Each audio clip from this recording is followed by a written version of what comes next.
Ang Tore ng Babel. Ikalabing-isang kabanata. Noon, isang wika lang ang ginagamit ng lahat ng tao sa buong mundo. Habang lumilipat ng tirahan ang mga tao patungo sa silangan, nakarating sila sa isang patag na lugar sa Shinar, at doon sila nanirahan. Ngayon, sinabi ng mga tao, magtayo tayo ng isang lungsod na may tore na aabot sa langit, para maging tanyag tayo at hindi mangalat sa buong mundo. Kaya gumawa sila ng mga tisa, at pinainitan nila ito ng mabuti, para tumigas ng husto. Tisa ang ginamit nila sa halip na bato, at aspalto ang ginamit nila bilang semento. Ngayon, bumaba ang Panginoon para tingnan ang pagtatayo ng mga tao ng lungsod at tore. Sinabi ng Panginoon, ang mga taong ito ay nagkakaisa, at may isang wika lang. At ang ginagawa nilang ito ay simula pa lamang ng mga binabalak pa nilang gawin. Hindi magtatagal gagawin nila ang kahit anong gusto nilang gawin. Kaya bumaba tayo. Pag-iba-ibahin natin ang wika nila, para hindi sila magkaintindihan. Kaya pinangalat sila ng Panginoon sa buong mundo, dahil hindi na sila magkaintindihan, at nahinto ang pagtatayo nila ng lungsod. Ang lungsod na ito ay tinawag na Babel, dahil doon pinag-iba-iba ng Panginoon ang wika ng mga tao, at mula roon ay pinangalat niya sila sa buong mundo. Ang mga lahi ni Shem. Ito ang salaysay tungkol sa pamilya ni Shem. 2 taon pagkatapos ng baha, nasa 100 taong gulang na noon si Shem, nang isilang ang anak niyang lalaki na si Arphaxad. Matapos isilang si Arphaxad, nabuhay pa si Shem ng 500 taon, at nadagdagan pa ang mga anak niya.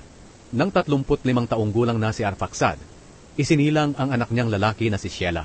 Matapos isilang si Shelah, nabuhay pa si Arphaxad ng 403 taon, at nadagdagan pa ang mga anak niya. Nang 30 taong gulang na si Shelah, isinilang ang anak niyang lalaki na si Eber. Matapos isilang si Eber, nabuhay pa si Shelah ng 403 taon, at nadagdagan pa ang mga anak niya.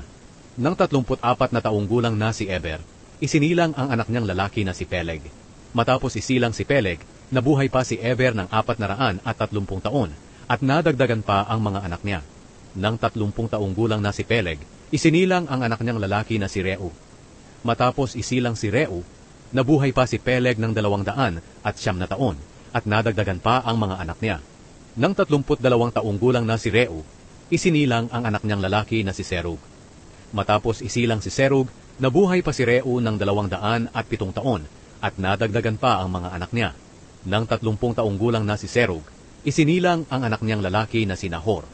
Matapos isilang si Nahor, nabuhay pa si Serug ng 200 taon, at nadagdagan pa ang mga anak niya.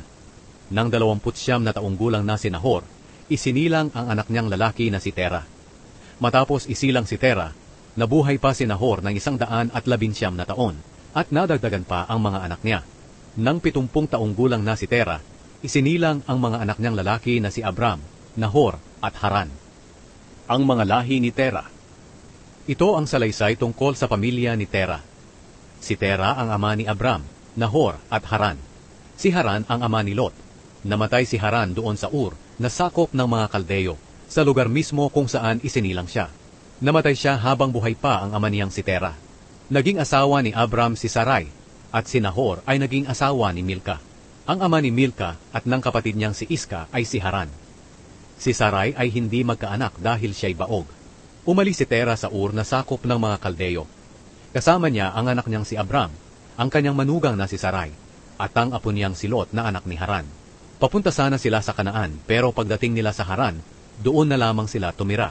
Doon namatay si Tera sa edad na 205.